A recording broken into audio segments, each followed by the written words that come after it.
Hey Vinyl community, it's Kevin here. It's been about a week since I made my last video. A lot has happened since then. I went and saw Ryan Adams down in San Diego at his CD release show. I say that because his LP on vinyl doesn't come out until November 1st, so it was just a CD that came out in the digital, of course, which no one wants. But needless to say, it was a spectacular show.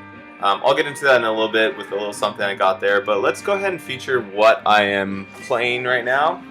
It's going to be the Walkmen's 2008 release, as you can read, You and Me. It's definitely one of my favorite albums of all time. Not my favorite Walkman. That would probably be 2010's Lisbon. But if you haven't heard the Walkmen, they kind of have this barroom swagger that has a sense of romanticism to it. If you have heard them, it's probably from their... If you've heard of them vaguely, it's probably from their song The Rat, which was on 2004's Bow and Arrow. But their whole catalog is spectacular. So I would suggest starting with Lisbon. It's my favorite. It's kind of bit me in the ass last year. Wasn't expecting much from it, and I played it till I couldn't take it anymore. I played it so much last year. It landed in my top 5 of the year, and it's definitely one album that you should check out if you haven't already. Anyways, so let's go ahead and get into what I picked up this last weekend when I was in LA. I had a pretty good experience at Amoeba and Vacation Vinyl, which is in Silver Lake. But let's get with the basics right now. I went ahead and last time I picked up Antics, so I went ahead and picked up Interpol's Turn on the Bright Lights. Most of you guys know this album. Pretty spectacular. One of my favorite songs on is NYC. I just like throwing it on at night and just kind of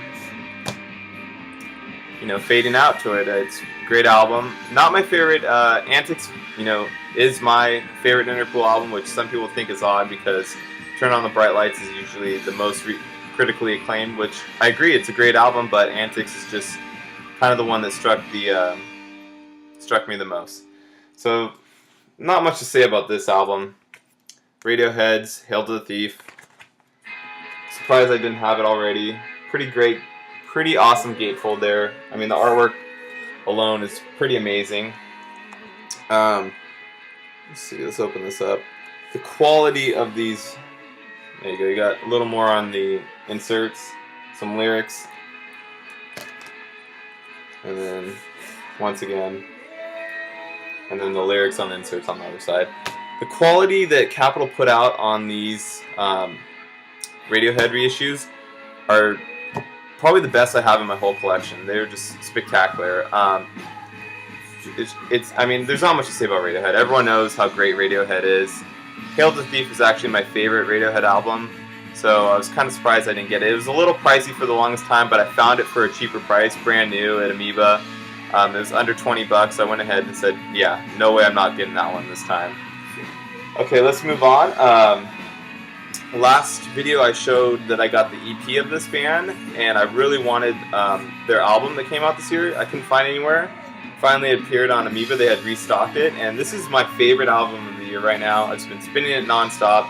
It's going to be War on Drugs-Slave Ambient, and it comes out and just blows me away pretty much. They're going to be playing 2 days after my birthday on Saturday night down in LA, so I'm going to be fortunate enough to go check them out with my friends. It's going to be a double LP. It's got some pretty cool artwork in it. And, the artwork's pretty reminiscent of what it sounds like. I mean, these are pictures of, like, roads, like as if you take a picture from the car while you're driving. And that's pretty much what War on Drugs sound like. They sound like, the journey is more important than the experience, just taking everything in, all the scenery. It's a very cinematic album. They're from Philadelphia. Kurt Vile used to be in the band, and they kind of still have that Kurt Vile sound. So if you like Kurt Vile's solo work, his album Smoke Ring for My Halo came out this year as well, then you're going to like War on Drugs. It's one hell of an album.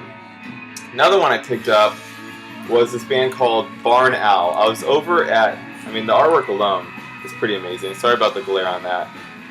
The album is called Lost in the Glare, no pun intended on that. It's a blue vinyl, one disc only, but the story behind this is how I acquired this. I was at in Silver Lake checking out Vacation Vinyl, seeing what they got, and I came across a couple things that I was interested in. But I heard what they're playing on the on the record speakers, and I was like, what is this? This is something I really have been looking for, but I couldn't place a band to really fulfill my desires. I asked the guy, and he goes, yeah, this is Bar Now. It's their new album. It's called Lost in the Glare. I was like, hey, great artwork. I love what I'm hearing in the store. I'm going to go ahead and pick it up. And I've known that, kind of been getting that name, and a couple of my friends showed me it of their past albums after I bought this one. They're like, oh yeah, we've been meaning to tell you about it. So it was kind of cool that I picked it up on my own, and then I found out that other people were into it, and we've been kind of talking and chatting about it.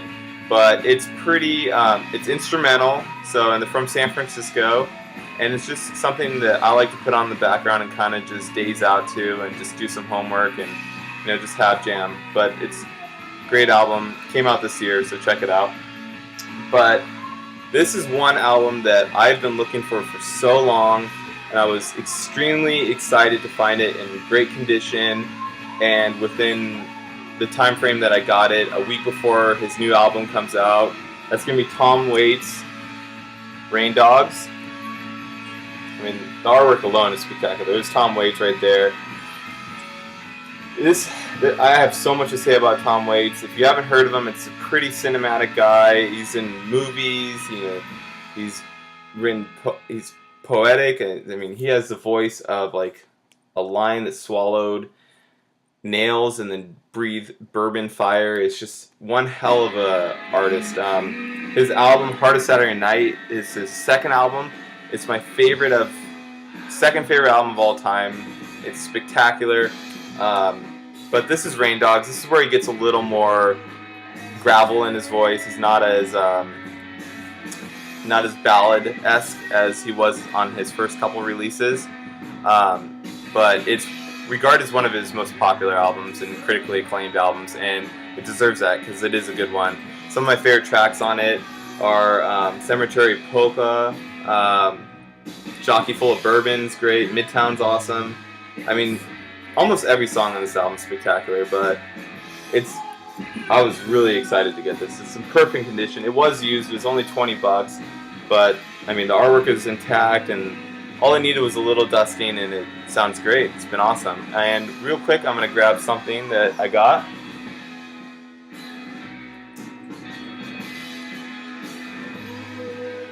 Sorry about that, guys. So anyways, I was at the Ryan Adams show, and he had a solo show. I was second row, so I was up close. It was spectacular. He's funny as hell. His great stage banter and presence. Played all the hits, everything you'd expect.